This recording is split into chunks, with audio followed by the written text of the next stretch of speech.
안녕하세요, 케이트입니다.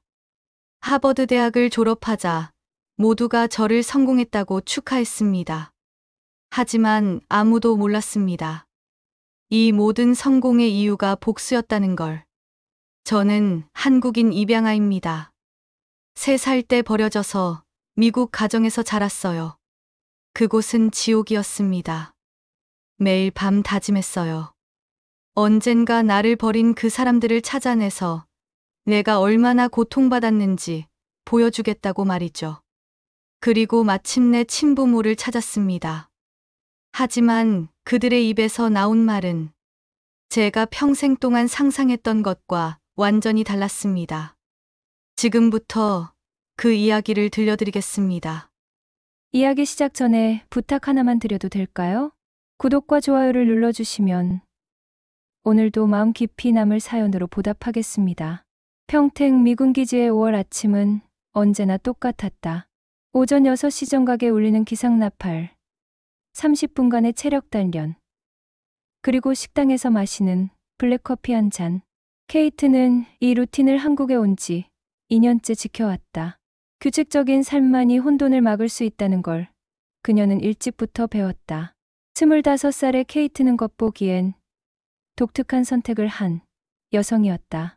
하버드 대학을 졸업하고 실리콘밸리의 유명 스타트업에서 연봉 $150만 달러와 스톡옵션을 제안받았지만 거절했다. 대신 미군에 입대해 한국 평택 기지에서 복무 중이었다. 동료들은 그녀의 선택을 이해하지 못했다. 하지만 케이트에게는 이유가 있었다. 한국에 있어야 했다. 찾아야 할 사람들이 있었다. 하지만 숙소 창가에 서서 기지 밖을 바라보는 케이트의 눈빛은 공허했다. 커피잔을 든 손은 미세하게 떨리고 있었다.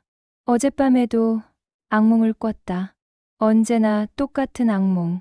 어둡고 좁은 방, 차가운 바닥, 그리고 문 밖에서 들려오는 비명소리. 너희 나라로 돌아가. 양아버지 존 밀러의 목소리는 20여 년이 지난 지금도 생생했다. 3살 때 한국에서 입양된 케이트에게 밀러 가족의 집은 지옥이었다. 존은 알코올 중독자였고 그의 아내 수잔은 남편의 폭력 앞에서 케이트를 보호하지 않았다. 아니, 때로는 그녀 자신도 케이트에게 손을 들었다. 넌 우리 가족이 아니야. 그냥 불쌍해서 데려온 거지. 한국인답게 말 잘 들어. 그게 너희들 문화잖아. 케이트는 8살 때부터 자신이 다르다는 걸, 원치 않는 존재라는 걸 매일 확인했다. 학교에서 돌아오면 양어머니의 차가운 눈빛이 기다렸고, 밤이면 양아버지의 고함 소리가 집을 채웠다. 때로는 물건이 날아왔고, 때로는 손이 날아왔다. 그 지옥 속에서 케이트를 지탱한 건 분노였다. 순수하고 뜨거운 증오, 자신을 버린 한국의 부모들을 향한 증오. 나를 버린 그 사람들은 지금 한국에서 행복하게 살고 있겠지. 따뜻한 가족들과 함께. 나는 여기서 매일 지옥을 살고 있는데. 그 생각이 케이트를 움직이게 했다. 밤마다 책상 앞에 앉아 눈물을 닦으며 공부했다. 만점을 받아야 했다. 성공해야 했다. 그래야 그들 앞에 당당히 설 수 있으니까. 그래야 복수할 수 있으니까. 언젠가 찾아갈 거야. 그리고 물어볼 거야. 왜 나를 버렸냐고. 너희 때문에 내가 얼마나 비참한 삶을 살았는지 보여줄 거야. 너희가 저지른 일을 평생 후회하게 만들 거야. 그 맹세가 케이트를 하버드까지 보냈다.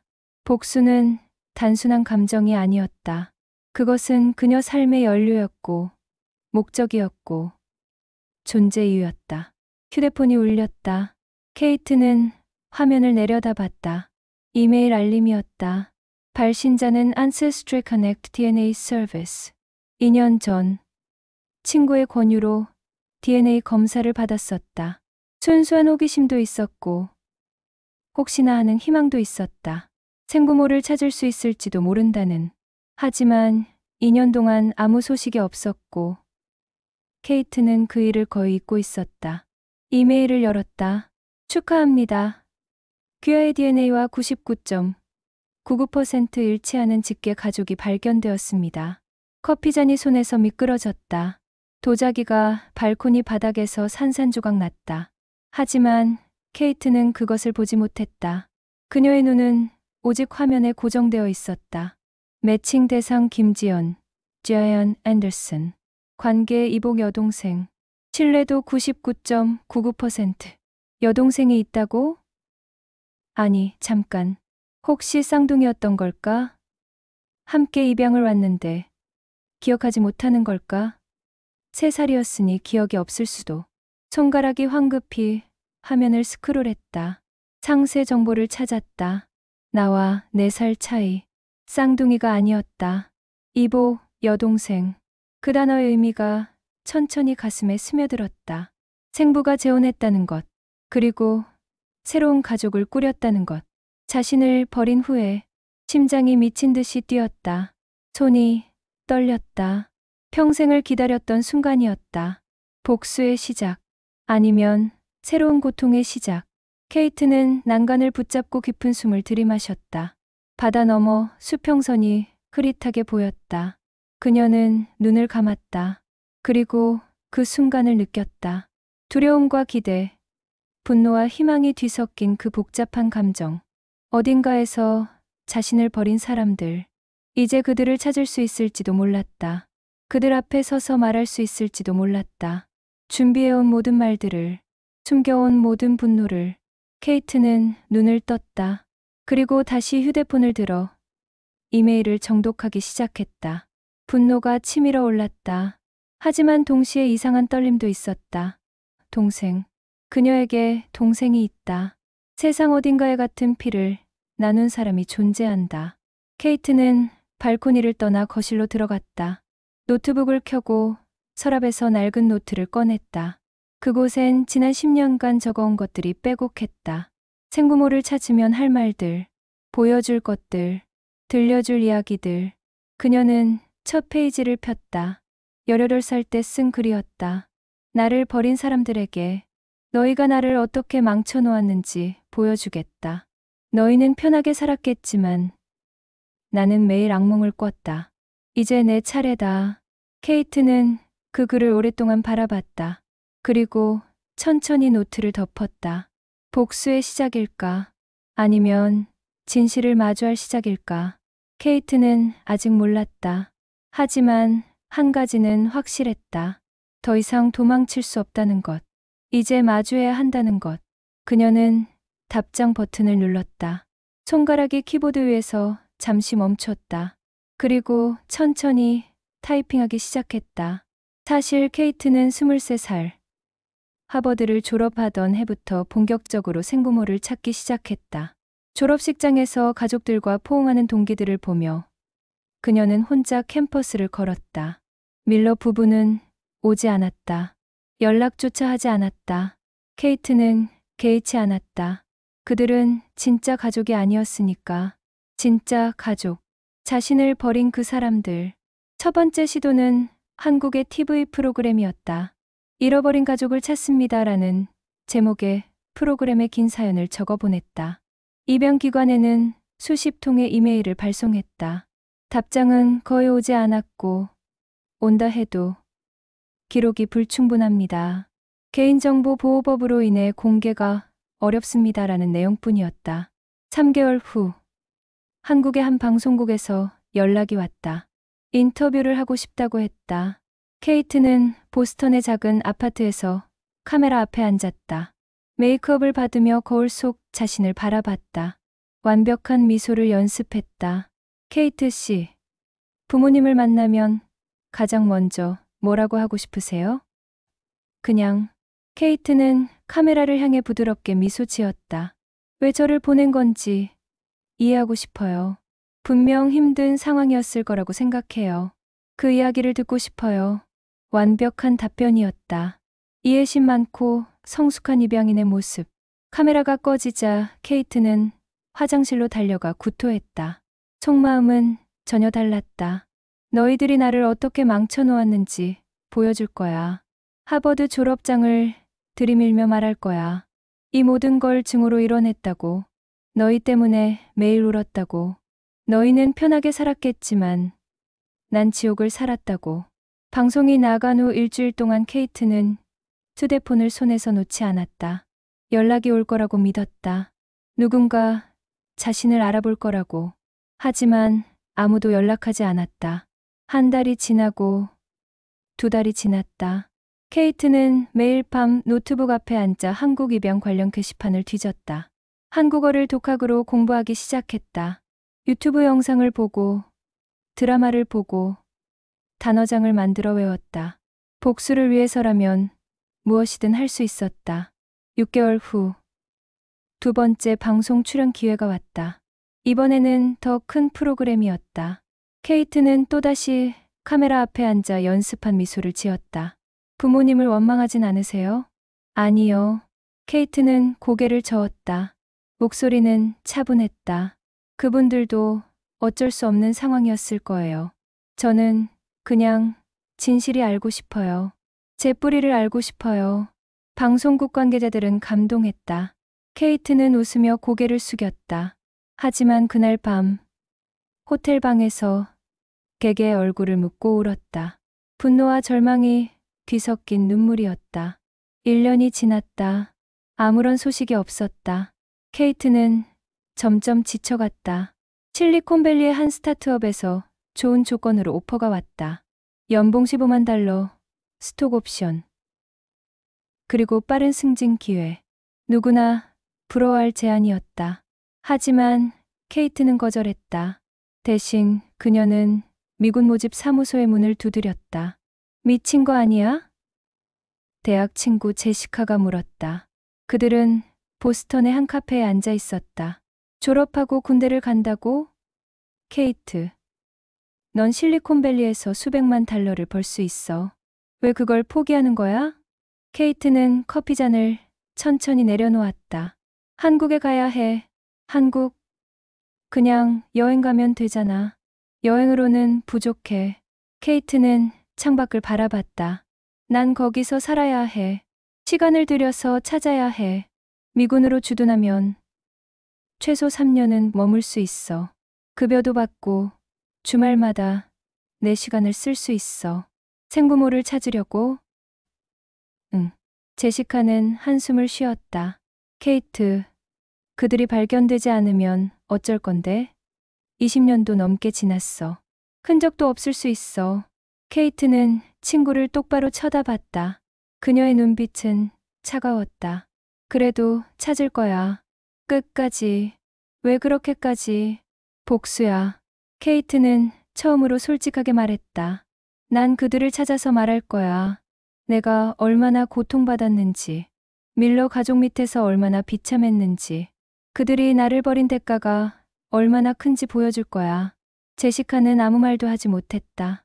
3개월 후, 케이트는 미군 기초훈련소에 입소했다. 한여름의 텍사스는 지옥 같았지만 케이트는 이를 악물고 버텼다. 양부모 밑에서 버텼던 세월에 비하면 아무것도 아니었다. 훈련소 막사에서 밤마다 케이트는 한국어 교재를 펼쳤다. 다른 훈련병들이 잠든 사이 손전등을 켜고 단어를 외웠다. 문법을 공부했다. 한국 드라마를 무음으로 틀어놓고 자막을 읽었다. 교관이 물었다. 케이트, 한국어를 공부하는 이유가 있나? 제 뿌리를 찾고 싶어서요. 교관님, 그런 사정이 있었구나. 내가 도와줄 수 있는 부분이 있는지 알아볼게. 케이트는 고개를 숙였다. 만약 그가 진실을 안다면 뭐라고 할까? 이 모든 게 복수를 위한 거라는 걸 안다면. 모든 훈련이 끝났다. 케이트는 다행히 엄청난 경쟁률을 뚫고 한국 평택기지로 배치받았다. 발령 통지서를 받는 순간 그녀는 미소 지었다. 이제 시작이야. 복수는 이제 단순한 꿈이 아니었다. 그것은 그녀의 삶 전체를 관통하는 목적이 되었다. 학위도, 커리어도, 군 복무도, 모든 것이 하나의 목표를 향하고 있었다. 자신을 버린 사람들을 찾아내고 그들 앞에 서서 그들이 저지른 죄의 대가를 보여주는 것. 출국 전날 밤, 케이트는 노트의 새 페이지를 펼쳤다. 그리고 적었다. 한국에 간다. 드디어. 기다려라. 내가 찾아갈 테니. 다음 날 아침, 케이트는 인천행 비행기에 올랐다. 창밖으로 미국 땅이 점점 작아졌다. 그녀는 뒤돌아보지 않았다. 복수만 생각했다. 인천공항에 도착했을 때 케이트는 아무 감정도 느끼지 못했다. 한국어 안내방송이 들렸지만 낯설었다. 사람들의 얼굴이 자신과 닮았지만 익숙하지 않았고 3살 때의 기억은 완전히 지워져 있었다. 이곳은 조국이 아니었다. 그저 복수를 실행할 무대일 뿐이었다. 평택기지에 도착한 첫날, 케이트는 배정받은 숙소의 짐을 풀었다. 작은 방, 딱딱한 침대, 그리고 창밖으로 보이는 낯선 풍경. 그녀는 노트북을 켜고 지도를 펼쳤다. 대구, 부산, 영등포. 표시된 곳들은 모두 입양기관과 고아원이 있는 지역이었다. 케이트, 적응 잘 되고 있어? 같은 부대 소속 존슨 상병이 물었다. 네, 괜찮습니다. 한국어 할 줄 안다며? 대단한데? 나는 2년째 있는데도 안녕하세요밖에 못해. 케이트는 미소 지었다. 천천히 배우시면 돼요. 주말에 서울 놀러 갈 건데. 같이 갈래? 홍대 클럽이 끝내준다던데. 아뇨. 전 할 일이 있어서요. 뭔데? 혼자 뭐 하려고? 개인적인 일이요. 존스는 어깨를 으쓱했다. 알았어.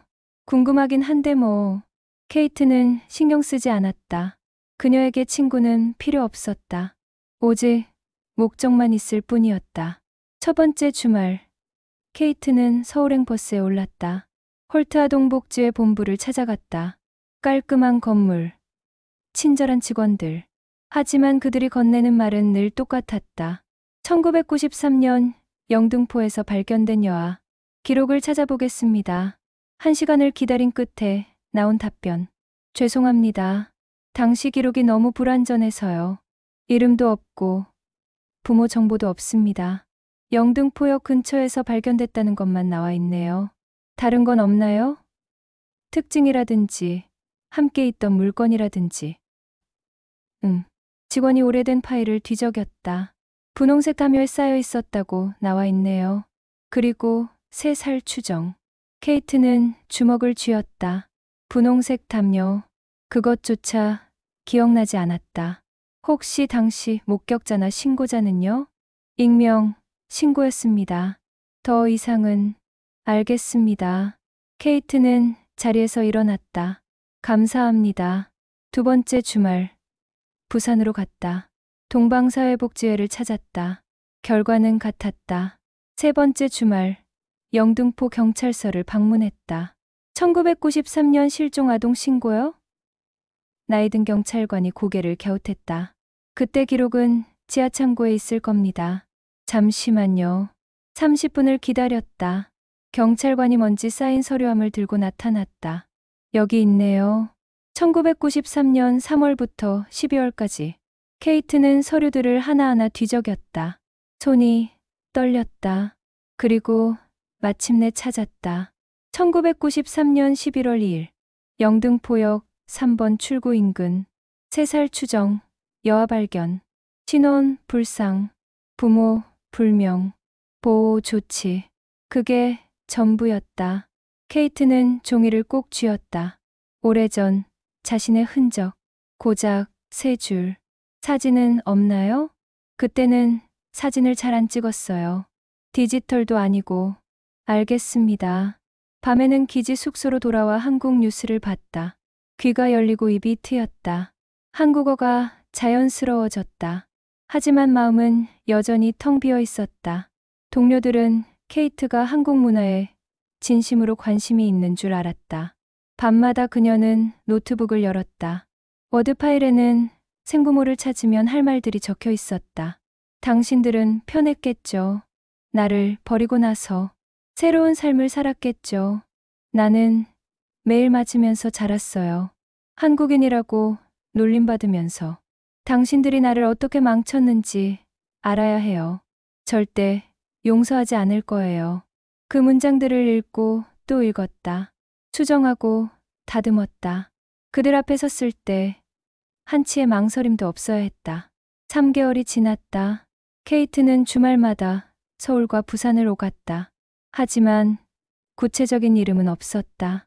6개월째 케이트는 지쳐가고 있었다.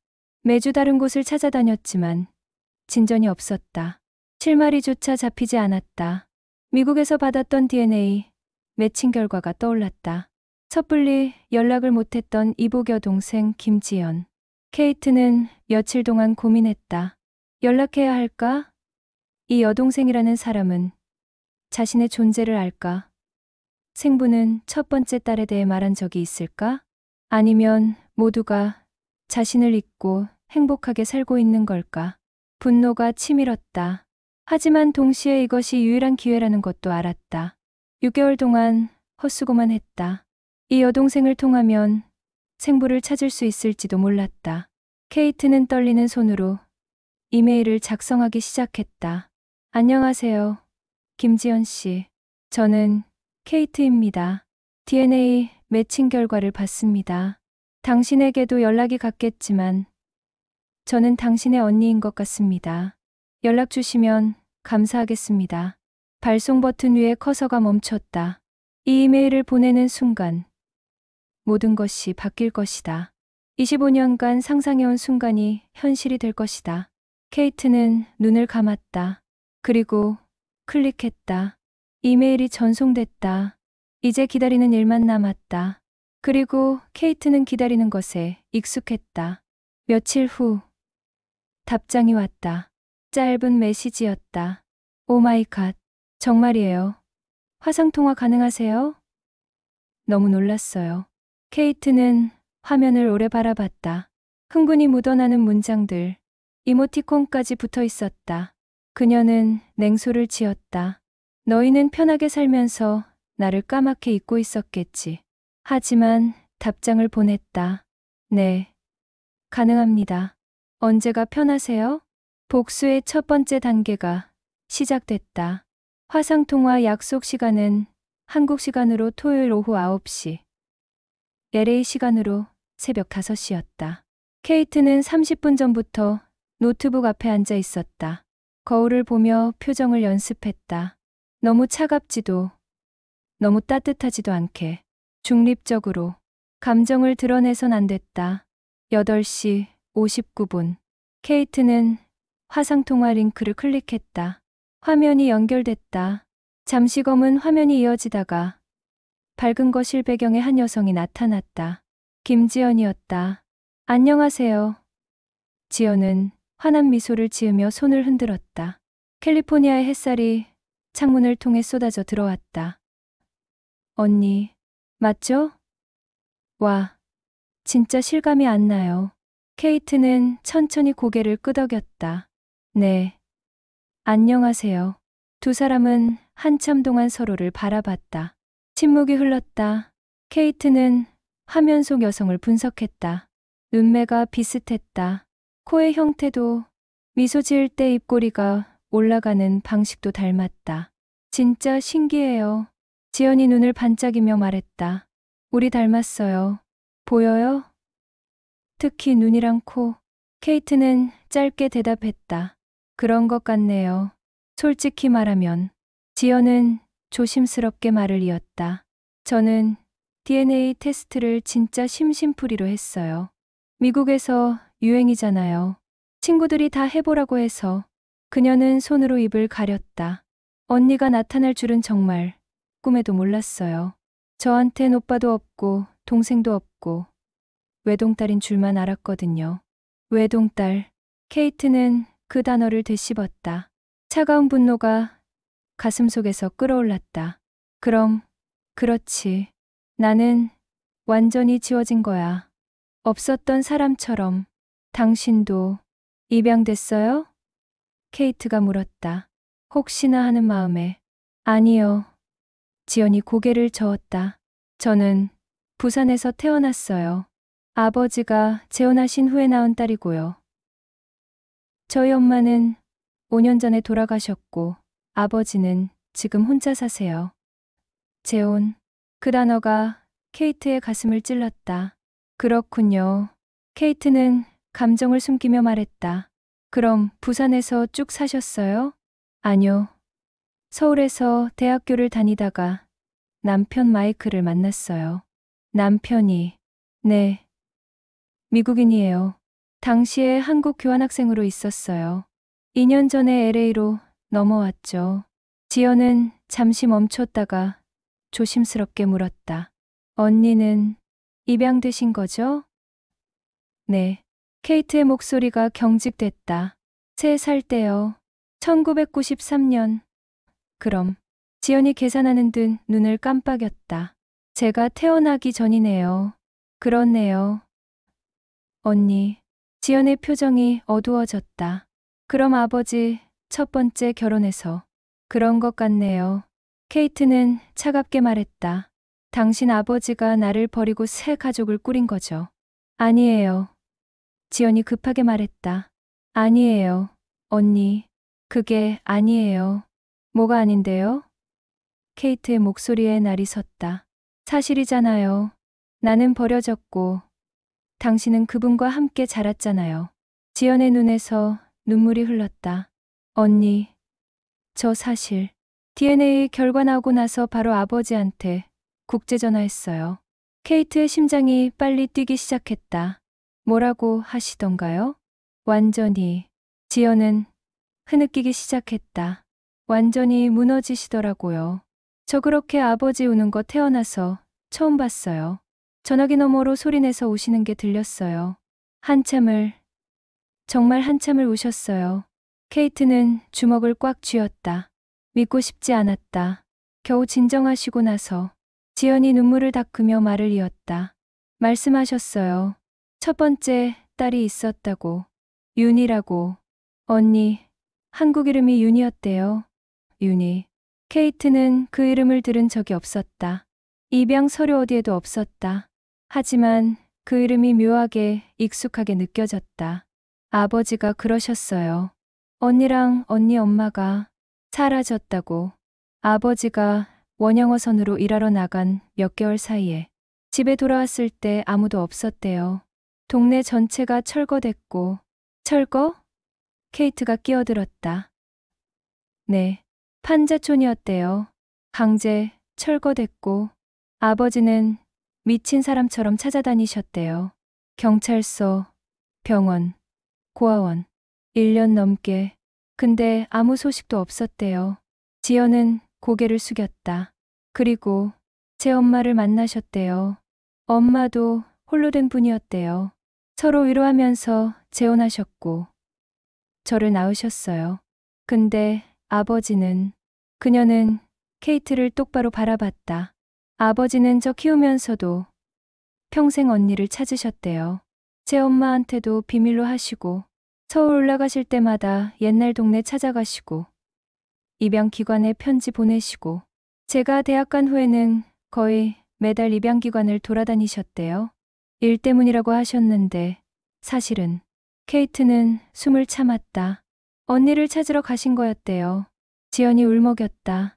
저도 어렸을 때 아버지가 가끔 멍하니 창밖 보시던 거 기억나요.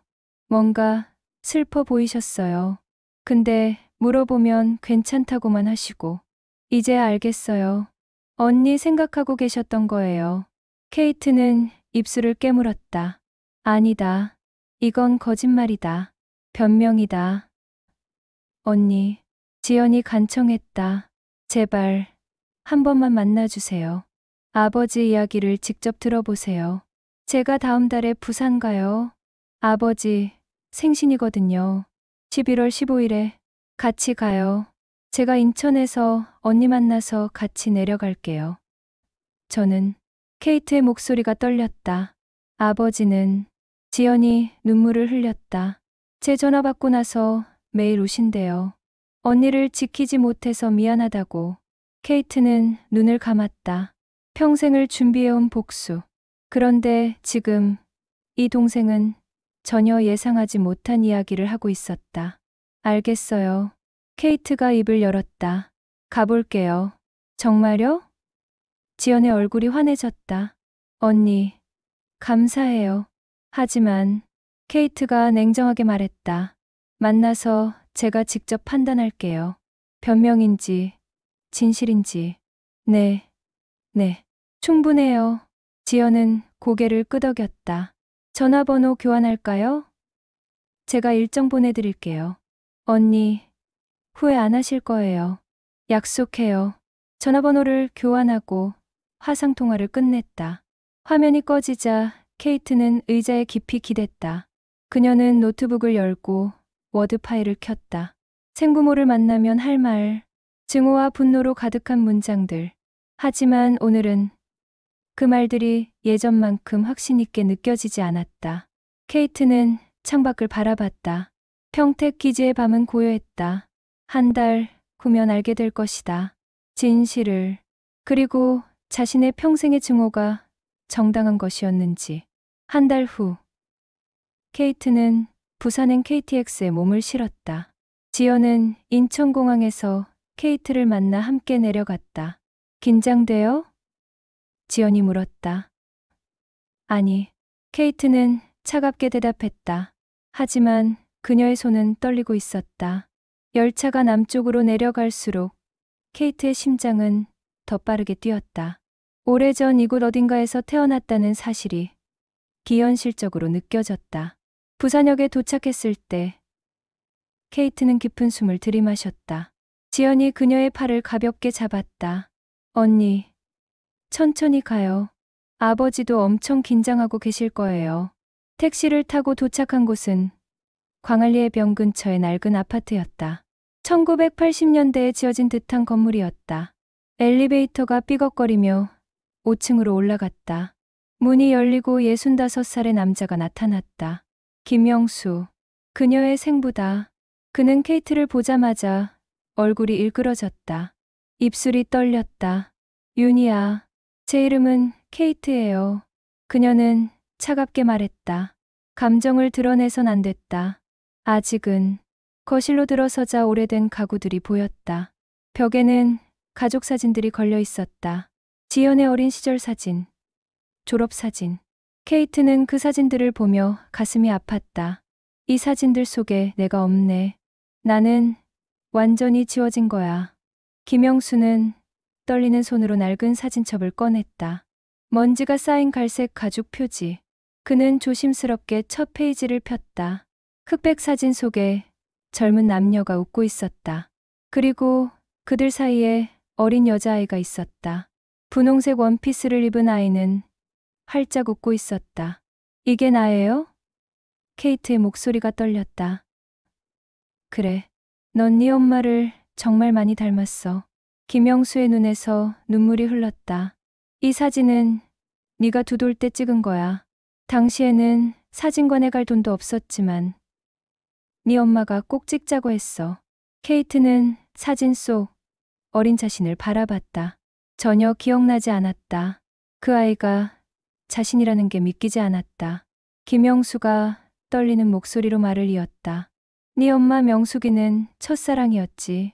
우린 서울 영등포 판자촌에서 살았어. 정말 가난했어.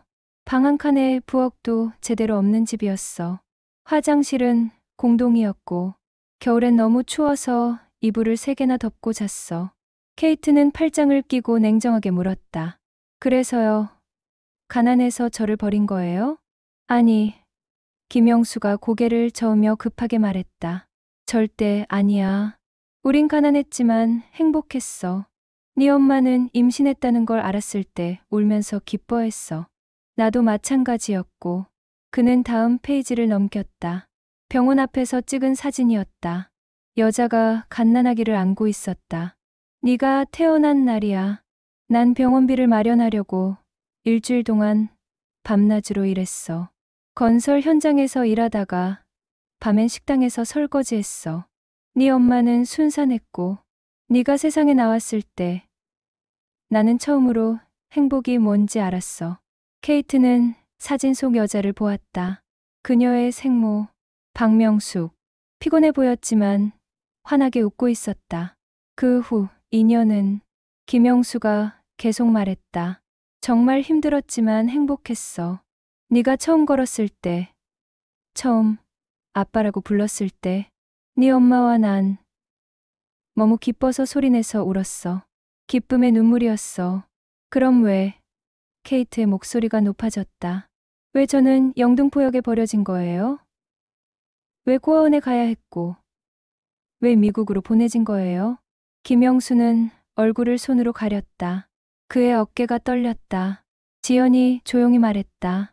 언니, 들어보세요. 제발. 김영수는 깊은 숨을 들이마셨다. 네가 두 돌이 됐을 때 난 원양어선 제안을 받았어. 3개월만 나가면 1년치 월급을 벌 수 있다고 했어.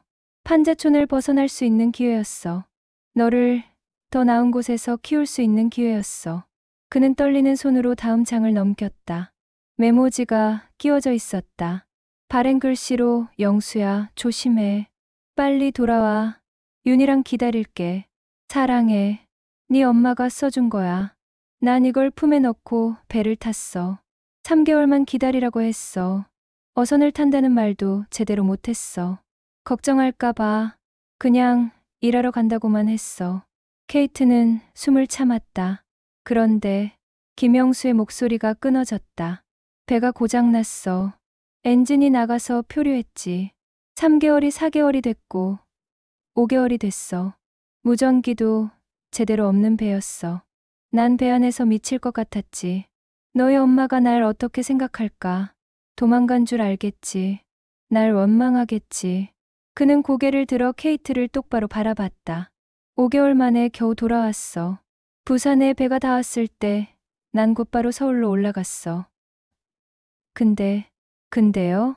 판자촌 전체가 사라졌어. 김영수가 떨리는 목소리로 말했다. 건물도, 집도, 사람도 아무것도 없었어. 그냥 평평한 땅만 있었어. 강제 철거됐던 거야. 정부에서 밀어버린 거지. 케이트는 가슴이 철렁 내려앉았다. 난 미친 사람처럼 찾아다녔어.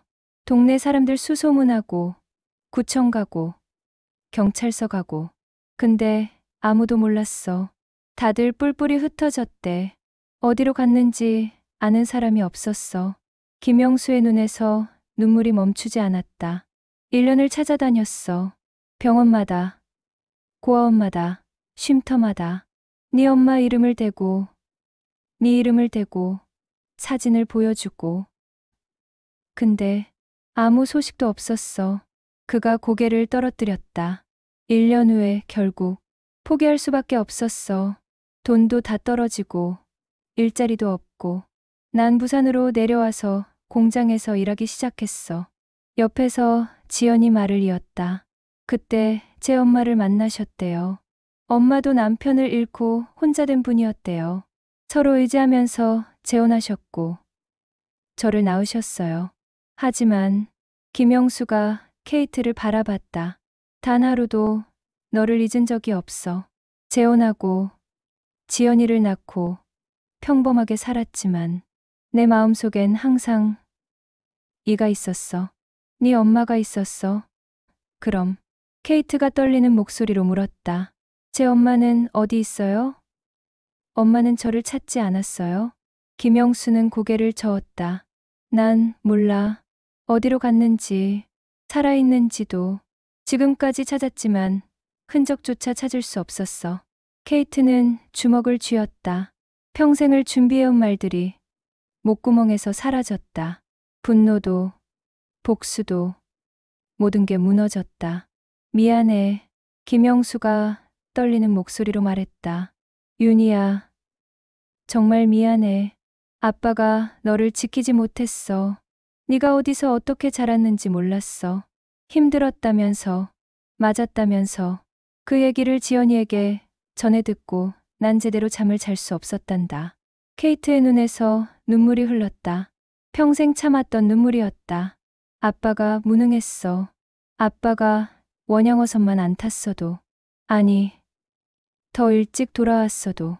아니, 철거 전에 너희를 데려왔어도.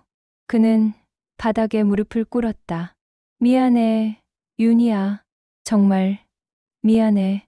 케이트는 그를 바라봤다. 그녀의 아버지, 25년 동안 딸을 찾아 헤맨 사람. 그녀는 천천히 무릎을 꿇고 그를 껴안았다. 그리고 25년 만에 처음으로 소리내어 울었다. 아빠. 그 한마디가 모든 것을 바꿨다. 케이트는 평택기지로 돌아온 후 며칠 동안 아무것도 할 수 없었다. 침대에 누워 천장만 바라봤다. 머릿속이 혼란스러웠다. 평생을 품어온 분노가 한순간에 무너졌기 때문이다. 복수를 위해 살아왔는데 복수할 대상이 사라졌다. 증오할 이유가 없어졌다. 그럼 이제 뭘 위해 살아야 하는가?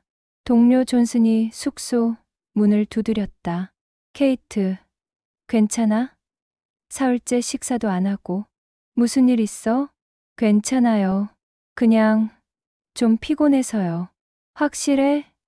얼굴이 이상한데. 의무실 가볼래? 아니요. 혼자 있고 싶어요. 존슨은 걱정스러운 표정으로 물러났다. 케이트는 노트북을 열었다. 워드 파일이 화면에 떠올랐다. 생부모를 만나면 할 말. 그녀가 수년간 공들여 작성한 문장들. 당신들은 편했겠죠. 나를 버리고 나서 새로운 삶을 살았겠죠. 나는 매일 맞으면서 자랐어요. 한국인이라고 놀림받으면서. 당신들이 나를 어떻게 망쳤는지 알아야 해요. 절대 용서하지 않을 거예요. 케이트는 그 문장들을 천천히 읽었다. 그리고 커서를 맨 위로 올렸다. 마우스가 전체 선택 버튼 위에서 멈췄다. 삭제해야 할까? 이 모든 증오를, 이 모든 복수의 계획을. 하지만 손이 움직이지 않았다. 이 문장들은 그녀의 전부였다. 이것이 없으면 그녀는 누구인가? 무엇을 위해 살아온 것인가? 휴대폰이 울렸다. 지연이었다. 언니, 괜찮아요? 부산에서 돌아간 후로 연락이 없어서 걱정했어요. 응, 괜찮아. 케이트의 목소리는 건조했다. 언니 목소리가 이상한데요. 뭔가 있죠? 아무것도 아냐. 지연은 잠시 침묵했다가 조심스럽게 말했다. 언니, 아버지가 언니를 다시 보고 싶어 하세요. 매일 물어보세요. 윤희가 언제 오냐고. 케이트는 눈을 감았다. 나도 모르겠어. 언니. 지연의 목소리가 부드러워졌다. 혼란스럽죠. 이해해요. 평생 믿어온 게 한순간에 바뀌었으니까. 근데 언니, 아버지는 정말 언니를 사랑해요. 25년 동안 단 하루도 포기하지 않으셨어요. 알아. 케이트가 떨리는 목소리로 말했다. 그게 더 힘들어. 증오할 수 없다는 게, 복수할 수 없다는 게. 언니가 복수를 원했다는 거 알아요. 근데 언니, 지연이 울먹였다. 이제 그 고통을 내려놓아도 돼요. 언니는 혼자가 아니에요. 이제 가족이 있어요. 전화를 끊고 케이트는 창밖을 바라봤다. 평택 기지의 밤은 고요했다. 가족. 그 단어가 낯설었다. 밀러 가족은 진짜 가족이 아니었다. 그들은 그녀를 학대했고, 거부했고, 상처 주었다. 가족이라는 이름으로. 하지만 김영수는 달랐다. 그는 25년간 딸을 찾았다. 포기하지 않았다. 재혼하고 딸을 낳았어도 첫째 딸을 잊지 않았다.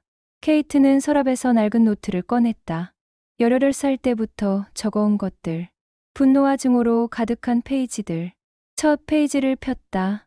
나를 버린 사람들에게 너희가 나를 어떻게 망쳐놓았는지 보여주겠다.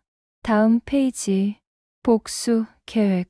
1단계 생부모 찾기. 2단계 성공한 모습 보여주기. 3단계 그들이 저지른 죄 상기시키기. 4단계 영원히 등 돌리기. 케이트는 페이지를 한 장씩 넘겼다. 20살, 22살, 25살. 해마다 복수에 대한 집착은 더 깊어졌다. 하버드를 졸업했다. 이제 그들 앞에 설 자격이 생겼다. 실리콘밸리 오퍼를 거절했다. 한국에 가야 한다. 직접 찾아야 한다. 미군에 입대했다. 그녀는 노트를 꼭 쥐었다. 이 모든 선택들, 이 모든 희생들, 복수를 위한 것이었다. 하지만 이제 복수는 무의미했다. 케이트는 벽에 붙은 달력을 바라봤다. 11월 23일. 부산을 다녀온 지 2주가 지났다. 휴대폰을 들었다. 아버지의 번호를 눌렀다. 그리고 다시 내려놓았다. 뭐라고 말해야 할까? 미안하다고, 혼란스럽다고? 대신 지연에게 문자를 보냈다. 아빠한테 전해줘. 시간이 좀 필요하다고. 답장이 빠르게 왔다. 알겠어요, 언니. 천천히 생각해요. 아버지도 이해하실 거예요. 사랑해요. 케이트는 그 문장을 오래 바라봤다. 누군가 자신에게 사랑한다고 말한 지 얼마나 됐을까? 밀러 부부는 한 번도 그런 말을 하지 않았다. 다음 날 아침, 케이트는 상담실을 찾아갔다. 기지에는 군인들을 위한 심리 상담사가 배치되어 있었다. 무엇을 도와드릴까요? 상담사 제임스 대위가 물었다. 케이트는 한참을 망설이다가 입을 열었다. 제가 평생 잘못된 사람을 미워해왔던 것 같아요. 말씀해 보세요. 그녀는 모든 것을 털어놓았다. 입양, 학대, 복수의 계획, 그리고 아버지와의 재회. 제임스 대위는 조용히 듣고 있었다. 이해가 돼요. 그가 말했다. 당신은 25년간 분노에 기대어 살았어요. 그 분노가 당신을 움직이게 했고 앞으로 나가게 했어요. 그런데 이제 그 분노의 대상이 사라졌죠. 네. 케이트가 고개를 끄덕였다. 그래서 이제 뭘 해야 할지 모르겠어요. 케이트. 제임스가 부드럽게 말했다. 분노 대신 다른 것으로 살 수 있어요. 사랑이라든지 용서라든지. 전 용서하는 법을 몰라요. 배울 수 있어요. 시간이 걸리겠지만. 그가 미소 지었다. 당신 아버지는 25년을 기다렸어요. 당신도 천천히 가도 괜찮아요. 상담실을 나온 케이트는 운동장을 천천히 걸었다. 11월의 바람이 차가웠다. 저녁에 노트북을 다시 켰다. 워드 파일을 열었다. 생부모를 만나면 할 말. 이번엔 주저하지 않았다. 전체를 선택하고 삭제 버튼을 눌렀다. 화면이 텅 비었다. 케이트는 새로운 문장을 타이핑하기 시작했다. 아빠에게 처음엔 당신을 미워했습니다. 25년간 증오했습니다. 하지만 이제 알았어요. 당신도 피해자였다는 것을.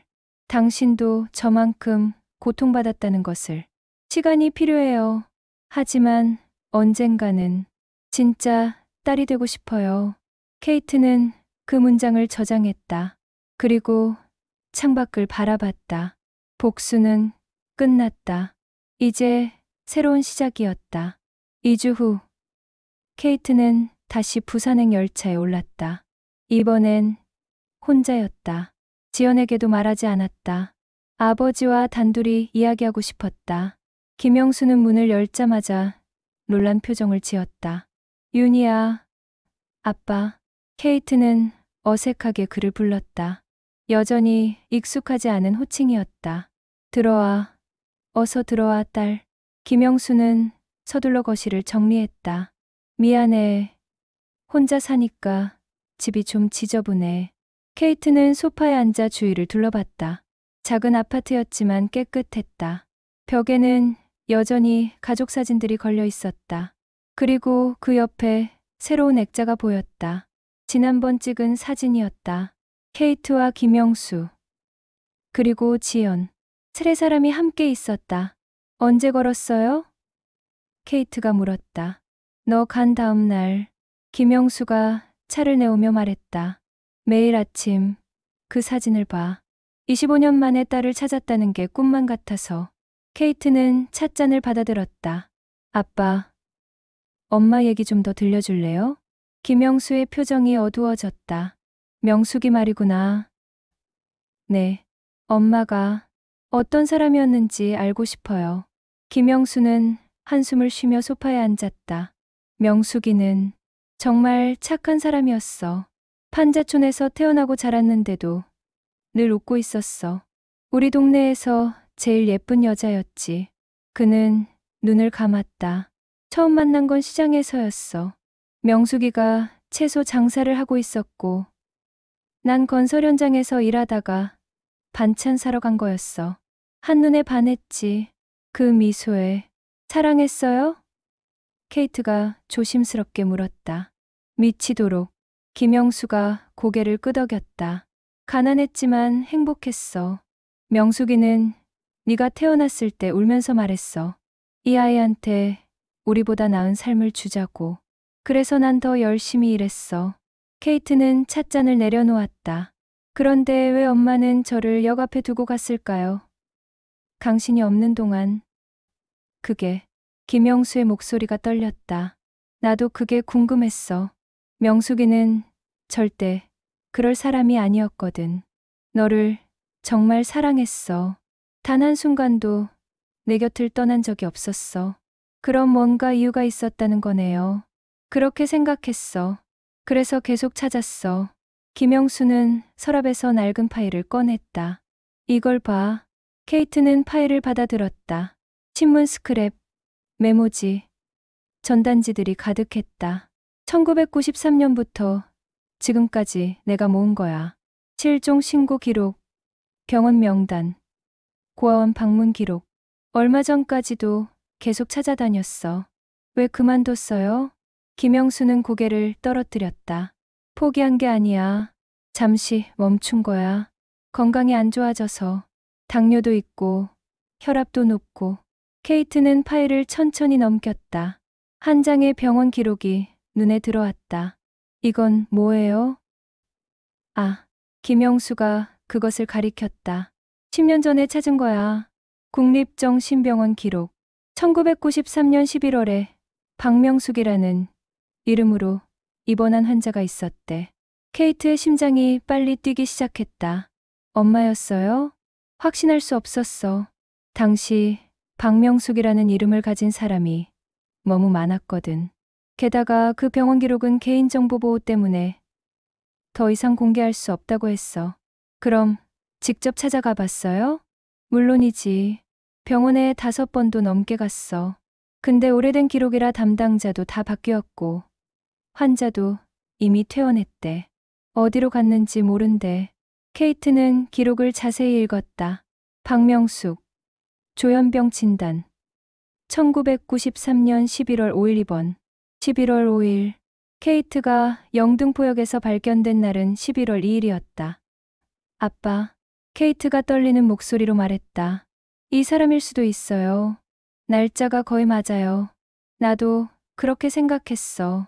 그래서 병원에 계속 요청했어. 환자 사진이라도 보여달라고. 근데 안 된대. 법적으로. 케이트는 파일을 덮었다. 제가 찾아볼게요. 엄마를 찾을게요. 그동안 아빠 혼자 찾았잖아요. 이제 제 차례예요. 김영수의 눈에 눈물이 고였다. 윤희야, 아빠는 저를 포기하지 않았어요. 이제 제가 엄마를 찾을 차례예요. 케이트는 단호하게 말했다. 우리 가족을 다시 만들 거예요. 하지만 너무 오래됐어. 흔적도 없을 수 있어. 그래도 해볼게요. 케이트는 김영수의 손을 잡았다. 그날 밤, 케이트는 숙소로 돌아와 즉시 조사를 시작했다. 국립정신병원 웹사이트를 찾았다. 기록, 열람 신청 절차를 확인했다. 직계가족이면 환자 기록을 열람할 수 있다고 나와 있었다. 케이트는 입양 서류와 DNA 검사 결과를 준비했다. 다음 날, 그녀는 휴가를 신청하고 서울로 향했다. 국립정신병원은 경기도 외곽에 있었다. 기록과 의무실에서 중년의 여직원이 그녀를 맞이했다. 어떻게 오셨어요? 1993년에 입원했던 환자 기록을 보고 싶습니다. 박명숙이라는 분이요. 관계가 어떻게 되시죠? 딸입니다. 케이트는 서류들을 내밀었다. 입양 기록과 DNA 검사 결과예요. 재생모일 가능성이 높습니다. 직원은 서류들을 꼼꼼히 확인했다. 잠시만 기다려주세요. 30분이 지났다. 케이트는 긴장한 채로 대기실 의자에 앉아 있었다. 마침내 직원이 낡은 파일을 들고 나왔다. 박명숙 환자분 기록입니다. 1993년 11월 5일 입원. 1998년 3월 퇴원하셨네요. 사진이 있나요? 네, 여기. 직원이 파일을 폈다. 흑백 사진 속에 한 여자가 있었다. 헝클어진 머리, 공허한 눈빛. 하지만 얼굴은, 케이트는 숨이 막혔다. 그 얼굴은 아버지의 사진첩에서 본 여자와 똑같았다. 젊은 날의 박명숙, 그녀의 어머니. 이 사람이에요. 케이트가 떨리는 목소리로 말했다. 제 엄마예요. 그럼. 직원이 기록을 읽었다. 조현병으로 5년간 입원 치료를 받으셨네요. 증상이 호전되어 1998년에 퇴원하셨고, 지금은 어디 있어요? 죄송합니다. 퇴원 후 주소는 기록되어 있지 않네요. 케이트는 주먹을 쥐었다. 이렇게 가까이 왔는데, 하지만 직원이 말을 이었다. 보호자 연락처가 있네요. 퇴원 당시 동생이라는 분이 데리러 오셨대요. 연락처 좀 주실 수 있나요? 개인정보라서. 하지만 직계 가족이시니까. 직원은 잠시 고민하더니 메모지에 전화번호를 적었다. 케이트는 그 번호를 받아들었다. 25년 전 전화번호. 아직 유효할까? 병원을 나와 벤치에 앉았다. 손이 떨렸다. 이 전화 한 통이 모든 것을 바꿀 수도 있었다. 케이트는 깊은 숨을 들이마시고 번호를 눌렀다. 신호음이 울렸다. 한 번, 두 번, 세 번. 여보세요? 여자 목소리가 들렸다. 케이트는 떨리는 목소리로 말했다. 안녕하세요. 박명숙 씨를 찾고 있습니다. 박명숙. 전화 너머 여자의 목소리가 경계심을 띄었다. 누구세요? 저는 케이트라고 합니다. 박명숙 씨의 딸일지도 모릅니다. 긴 침묵이 흘렀다. 언니, 딸이라고요? 여자의 목소리가 떨렸다. 윤이에요? 케이트의 심장이 미친 듯이 뛰었다. 네. 제 한국 이름이 윤이었어요. 세상에, 여자가 흐느끼기 시작했다. 25년을. 언니가 당신을 25년 동안 찾았어요. 지금 엄마가 어디 계세요? 부산이요. 언니는 부산에서 살아요. 케이트는 놀랐다. 아빠와 가까운 데에 사셨다는 사실이 놀라웠다. 주소 좀 알려주실 수 있나요? 이틀 후. 케이트는 부산의 한 주택가에 서 있었다. 오래된 다세대 주택이었다. 2층으로 올라가는 계단이 삐걱거렸다. 문 앞에서 그녀는 한참을 망설였다. 거의 25년을 기다렸는데 마지막 몇 미터가 가장 멀게 느껴졌다. 초인종을 눌렀다. 문이 열렸다. 50대 후반의 여자가 나타났다. 엄마. 케이트의 목소리가 떨렸다. 박명숙은 딸을 보자마자 비틀거렸다. 손으로 입을 가렸다. 윤이야, 정말 너야? 네, 엄마, 저예요. 박명숙은 울면서 딸을 껴안았다. 미안해, 미안해, 미안해. 그 말만 계속 반복했다. 두 사람은 현관에서 한참을 그렇게 서 있었다. 거실로 들어가 앉았을 때 박명숙은 떨리는 손으로 차를 내왔다. 25년 동안 너를 찾았어. 미친 사람처럼 찾았어. 알아요, 엄마. 케이트가 말했다. 병원 기록 봤어요. 그리고 아빠도 만났어요. 영수를. 박명숙의 눈이 커졌다. 영수를 만났어? 네. 아빠도 엄마를 찾고 있어요. 25년 동안. 박명숙은 얼굴을 손으로 가렸다. 나는 영수가 날 버린 줄 알았어. 3개월이라고 했는데 돌아오지 않았어. 전기료도 밀리고 먹을 것도 없고 그러다가 정부에서 철거한다고 했어. 그때 무슨 일이 있었어요? 나는 집이 철거되고 갑작스러운 충격에 정신이 이상해졌어. 박명숙이 떨리는 목소리로 말했다. 영수가 없고 집도 없고 돈도 없고 너를 어떻게 키워야 할지 몰랐어. 밤마다 악몽을 꿨어. 그러다가 그녀는 눈물을 닦았다. 어느 날 아침에 깨어났는데 역 앞이었어. 너는 내 옆에서 자고 있었고 어떻게 거기 갔는지 기억이 안 났어. 그리고 경찰이 와서 나를 데려갔어. 병원에 갔고 5년 동안 입원하셨어요. 응. 5년 동안 매일 네 생각만 했어. 퇴원하고 나서 미친 듯이 찾아다녔어. 고아원마다, 경찰서마다. 케이트는 박명숙의 손을 잡았다. 이제 괜찮아요, 엄마. 제가 돌아왔어요. 박명숙은 딸을 꼭 껴안았다. 정말 미안해, 윤희야. 엄마가 너를 지키지 못했어. 아니에요. 케이트가 고개를 저었다. 엄마도, 아빠도, 누구도 잘못한 게 없어요. 그냥 운명이었어요. 그날 밤, 케이트는 김영수에게 전화를 걸었다. 아빠, 엄마 찾았어요. 뭐라고? 김영수의 목소리가 떨렸다. 부산이에요. 지금 엄마 집에 있어요. 내일 아빠도 오세요. 다음 날, 25년 만에 세 사람이 다시 만났다. 박명숙과 김영수는 서로를 보자마자 울음을 터뜨렸다. 영수야, 명수가, 미안해. 내가 늦었어. 아니야, 네 잘못이 아니야. 케이트는 두 사람을 바라보며 조용히 미소 지었다. 25년간 찾던 가족을 모두 찾았다. 하지만 행복은 오래가지 않았다. 한 달 후, 박명숙이 갑자기 쓰러졌다. 케이트가 전화를 받았을 때 김영수가 다급하게 말했다. 윤희야, 엄마가 병원 응급실로 달려갔다. 의사가 심각한 표정으로 나왔다. 간경화가 심각하게 진행됐습니다. 아마도 과거 복용하셨던 약물들의 장기적 영향인 것 같습니다. 케이트는 벽에 기댔다. 치료 없이는 3개월. 간 이식을 하면 살 가능성이 있지만 적합한 공여자를 찾기가. 제가 할게요. 케이트가 끼어들었다. 잠깐. 간 이식은 아무리 딸이어도 그렇게 성급하게 결정하실 문제가 아닙니다. 상관없어요. 케이트가 단호하게 말했다. 검사해 주세요. 병실로 들어가자 박명숙이 침대에 누워 있었다. 창백한 얼굴. 윤희야, 엄마, 괜찮을 거예요. 케이트가 그의 손을 잡았다. 제가 엄마를 살릴게요. 안 돼. 박명숙이 고개를 저었다. 난 이미 너한테 너무 미안해.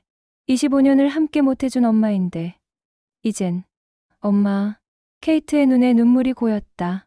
엄마는 저를 버린 게 아니었어요. 아프셨던 거예요. 그리고 25년 동안 저를 찾으셨잖아요. 이제 제 차례예요. 제가 엄마를 지킬 차례예요. 조직 검사 결과가 나왔다. 의사가 놀란 표정으로 말했다. 완벽하게 일치합니다. 이식이 가능해요. 지연도 급히 LA에서 날아왔다. 공항에서 만난 두 자매는 껴안고 울었다.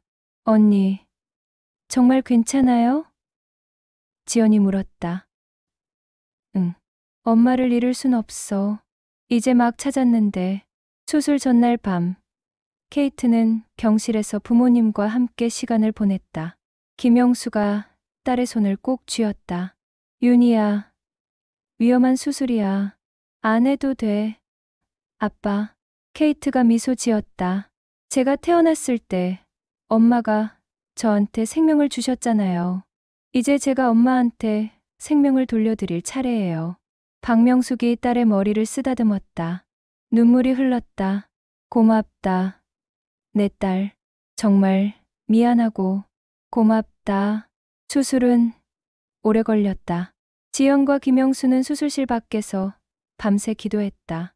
새벽 5시 수술실 불이 꺼졌다. 의사가 피곤한 얼굴로 나왔다. 성공했습니다. 두 분 다 안정적입니다. 지연이 주저앉아 울었다. 김영수는 하늘을 보며 감사 기도를 했다.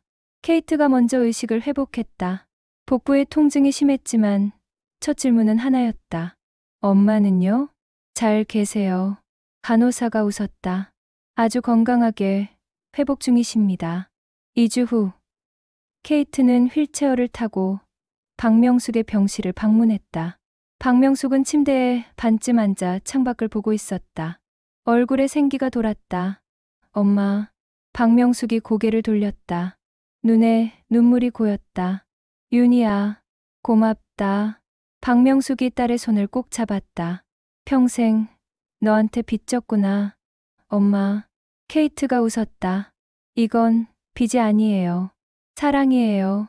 엄마가 25년 전에 저한테 주신 사랑을 이제 제가 돌려드리는 거예요. 병실 밖에서 김영수와 지연이 조용히 문틈으로 보고 있었다. 두 사람 모두 행복한 눈물을 흘렸다. 25년 만에 다시 만난 가족, 생명으로 이어진 사랑. 이제 그들은 진짜 하나였다. 1년 후, 케이트는 부산의 작은 아파트에서 생일을 맞이했다.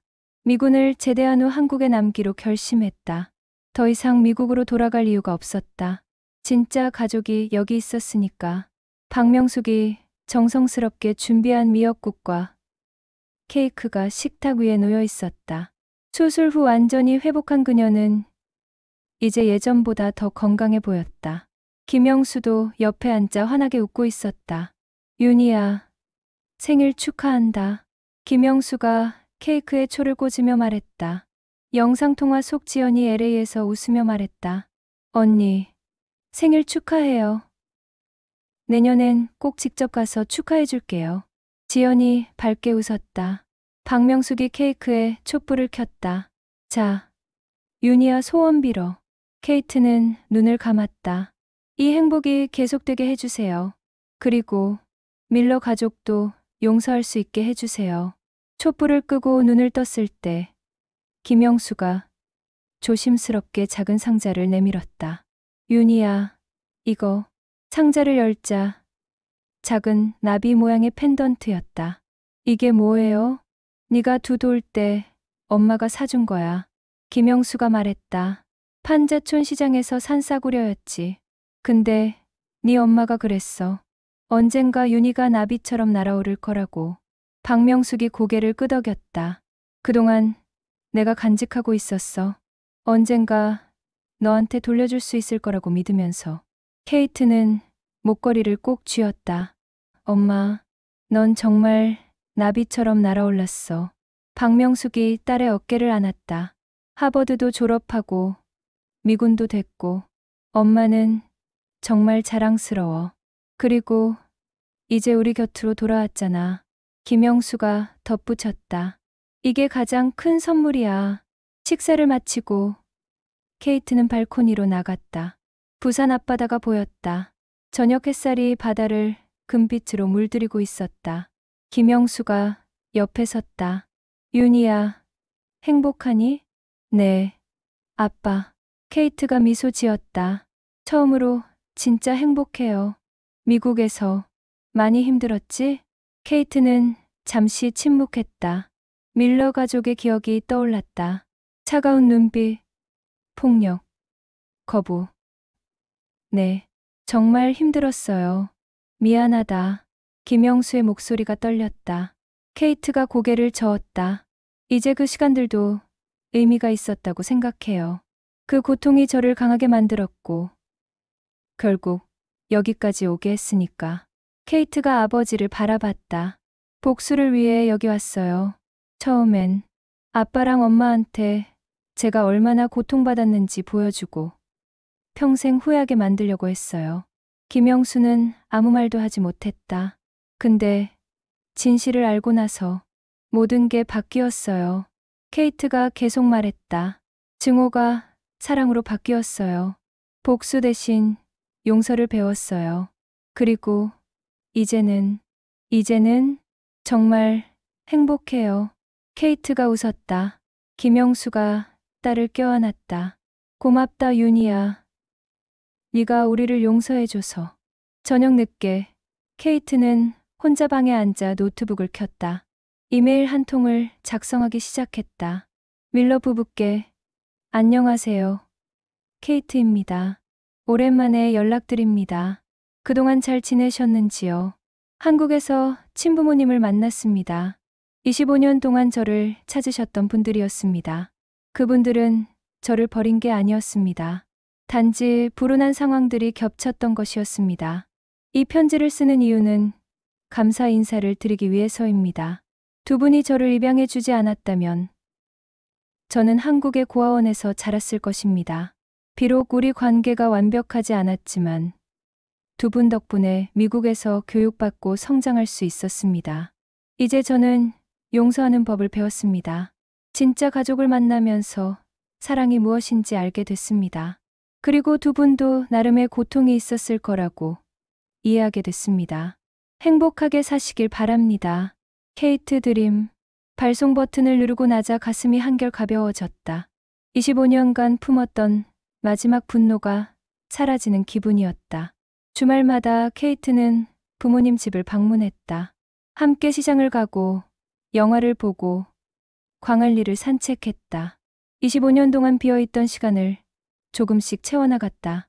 긴 세월 만에 다시 만난 가족, 생명으로 이어진 사랑, 용서로 치유된 상처. 케이트는 웃으며 생각했다. 이제 정말 집에 왔다. 복수는 끝났다. 증오는 사라졌다. 이제 남은 건 사랑뿐이었다. 그리고 그것으로 충분했다. 오늘의 인생사연 잘 들으셨나요? 흉내낼 순 있어도 같은 울림은 만들 수 없습니다. 당신의 추억이 명품이 되는 순간, 명품 사연과 함께하세요. 구독과 좋아요는 큰 힘이 됩니다.